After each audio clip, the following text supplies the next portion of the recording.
حالانکہ اسلام میں سب سے پہلے 2 بڑے فرقے وجود میں آئے ہیں. یہ تو بعد کے ہیں نا, کسی نے بریلویت کا نام دے دیا, نام بعد میں آئے ہیں. یہ جو سوچ تھی وہ تو بہتوں کی ہمیشہ سے رہی ہے, جو نظریے تھے. سب سے پہلے جو وجود میں آئے, جو آج تک قائم ہیں, ان کی بات کر رہا ہوں. وہ شیعہ اور سنی وجود میں آئے ہیں. شیعہ حضرات کا جو بیسک دعویٰ ہے پنج تن پاک, اہل بیت کو اور حضرت علی کو, دیگر اصحاب رسول پہ فضیلت دینا, ان کے اپنے اصول ہیں.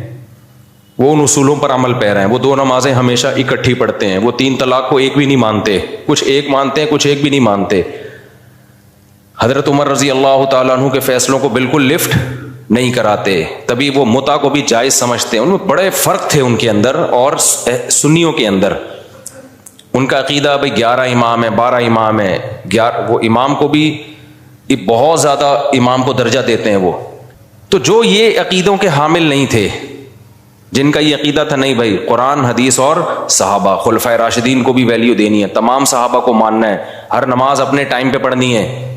سفر میں تو اختلاف ہے اہل سنت والجماعت میں آپس میں, لیکن جب حضر میں ہوں گے تو ہر نماز اپنے ٹائم پہ ہوگی. متع حلال نہیں ہے, 3 طلاقیں 3 ہوتی ہیں.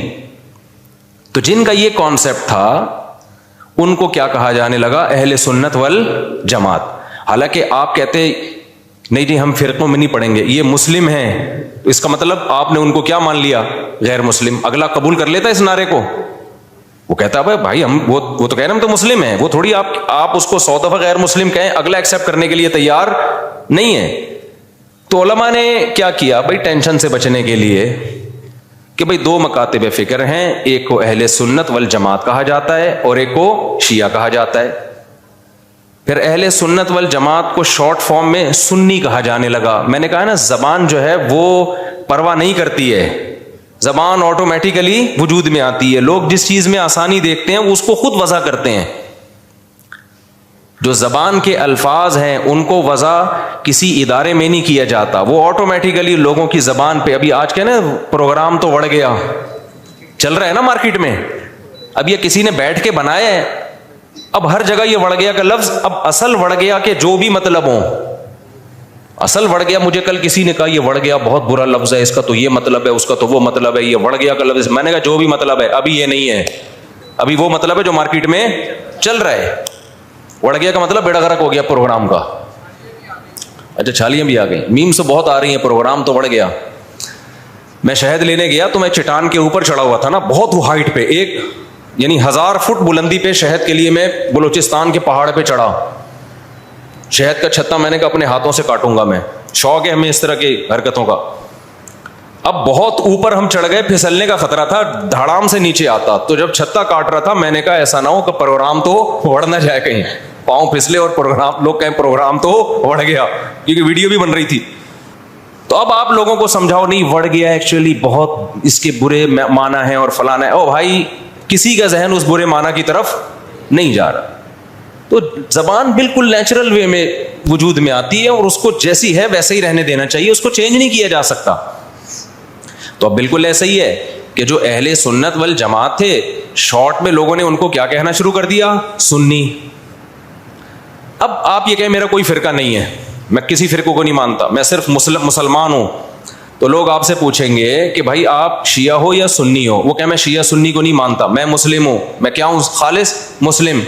تو اگلا پوچھے گا نا کہ آپ کے عقیدے کیا ہیں, آپ حضرت علی کو دیگر صحابہ پہ فضیلت دیتے ہو, آپ متع کو جائز سمجھتے ہو, وہ کہیں نہیں.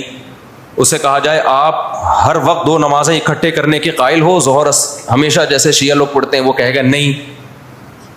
تو اسی کو تو سنی کہا جاتا ہے جو یہ کام نہیں کرتے.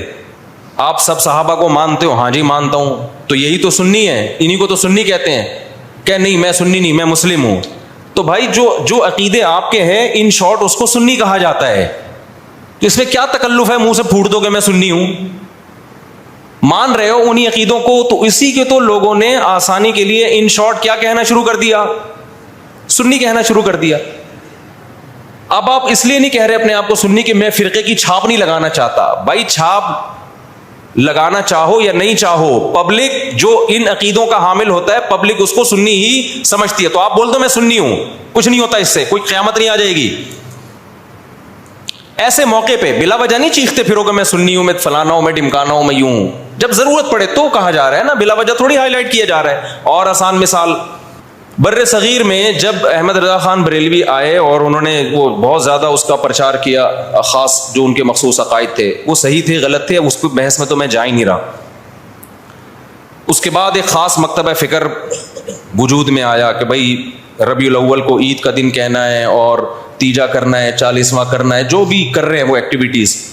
اب کیا ہوا کہ جب یہ ایکٹیویٹیز بڑھی ہیں تو لوگوں نے کہا یہ والے جو لوگ ہیں نا، کچھ لوگ یہ چیزوں کو مانتے ہیں اور کچھ لوگ ان چیزوں کو بولو نہیں مانتے.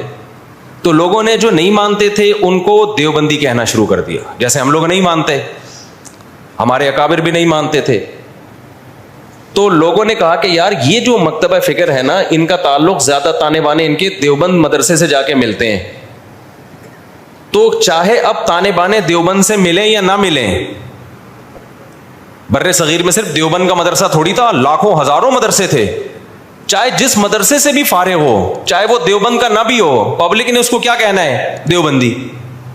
کیونکہ پبلک آسانی دیکھ رہی ہے نا، آسانی دیکھ رہی ہے، اس کی ڈیپ میں نہیں جاتی، زبان میں نہیں اتنی ڈیپ میں جایا جاتا. لوگ کہتے ہیں یار ان شارٹ بتاؤ کیا ہو تم.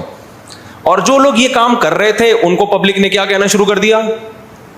بھائی بریلوی کہنا شروع کر دیا. اب آپ کے ہاں کوئی بندہ رشتہ لے کر آیا اپنی بیٹی، آپ کی بیٹی کے لیے، بیٹھا ہوا ہے سامنے، چائے رکھ دیا آپ نے، ڈبو کے بھی نہیں کھا رہا، اس کو پتا ہے رشتہ ٹوٹنے کا خطرہ ہوتا ہے، ایٹیٹیوڈ کے خلاف ہے یہ، ڈبو کے کھانا نا، تمیز سے بیٹھا ہوا ہے. آپ لوگ کیا تھے کہ آپ تیجا بھی کرتے ہیں، 40واں بھی کرتے ہیں، عرس بھی مناتے ہیں، قوالیوں میں بھی جاتے ہیں. آپ کا ایک یہ سوچ ہے، آپ کو رشتہ اسی قسم کا چاہیے. میں سمجھا پا رہا ہوں؟ ادھر توجہ میری طرف. آپ کو رشتہ چاہیے اسی مزاج کا.